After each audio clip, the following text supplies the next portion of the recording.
وی غلط ځای ته تلل د غلطې خبرې غلط انجام یې. ګرانو وروڼو دغه ویډیو تاسو ته په د سکرین باندې ښکاري دا زمونږ پښتانه چې د دوبۍ په شو کې د دغه ډمې په سر باندې روان شوي دي او دغه درز غوبل یې باندې کړ دی. راځئ لږ شانتې دغه ویډیو وګورئ، بیا پې زه خپل کامنټس هم در کوم، تاسو پې خپل کامنټس ضرور راکئ.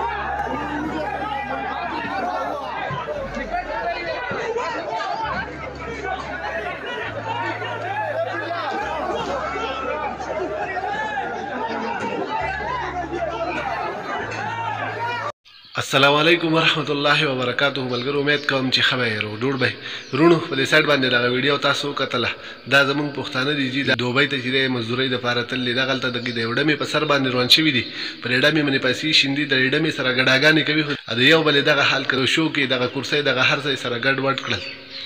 دغه ویډیو چې دا به د دوی مور افلار هم ګوري، د دوی مشران به هم ګوري. ډېره د افسوس خبره ده چې ډمې سره ګډا کوي دو او په دغه غلط ځای کې دوی د یو بل سره په شر شوي دي او دغه درز غوبل لو باندې کړ دی. زه حیران دا یم چې زمونږ پښتانه چېرته هم ځي نو دو چېرته هم داسې یو ښکلی کار ونه کړي چې د پښتون یو ښکلی امیج وکړي،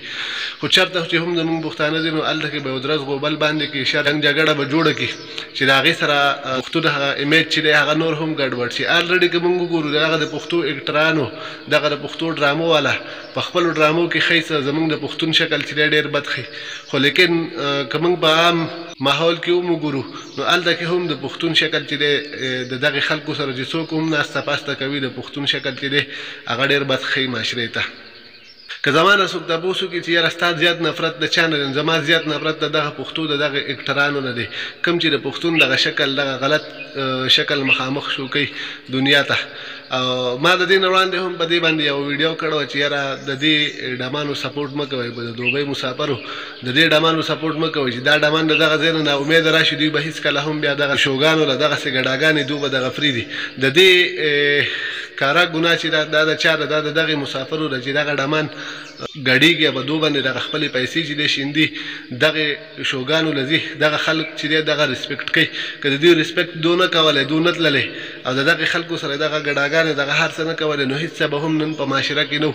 او د پښتو ډرامو والا چې دي دوی معاشرې ته ښایي څه دوی معاشرې ته هم دغه څه ښایي چې یاره یو جینۍ د هلک سره چې دی یارانه دوستانه څنګه کولی شي، یو جینۍ چې ده د هغه د یو هلک سره چې دی تښتېدلی څنګه شي، یو هلک چې دی هغه به څنګه نشهیي جوړېدی شي، هغه به څنګه غل ډاکو جوړېدی شي، هغه به څنګه قاتل جوړېدی شي. نو دغه هر څه چې دی په دې معاشره کې چې نن سبا څه کېږي، که تاسو وګورئ د یوسف جان الرډي کومې ویډیوګانې چې راځي چې یاره یو لګېدلی یا یې خپله مور وژلې یا یې چې دی په علاقه کې څوک وژلی یا یې غلا کړي یا یې شوکه کړي او الرډي دغه ویډیوګانې چې راځي دا د دغې مین وجه ده چې یاره دا زمونږ د پښتو اکټران چې دي دا د معاشرې ته دغه سبق ښیي. نو ډېره د افسوس خبره ده چې یاره دغه زمونږ پښتانه چې دي په دوبۍ کې خپل بچو لپاره حلال رزق ګټلو لپاره تللي او هلته کې دغه درز غوبل یې باندې کړ دی، تاسو به د سکرین باندې وکاته. نو ډېره د افسوس خبره ده. الله تعالی دې زمونږ په پښتنو باندې خپل رحم وکړي، الله تعالی دې زمونږ د پښتو هغه زوړ امیج چې دی واپس را ژوندی کړي، دغه غلط امیج چې دی دغه د الله تعالی ختم کړي. نو د ویډیو د کتلو یو جهان مننه. رونو اوس درنه غواړم اجازت تر بلې ویډیو پورې د لوی الله په امان.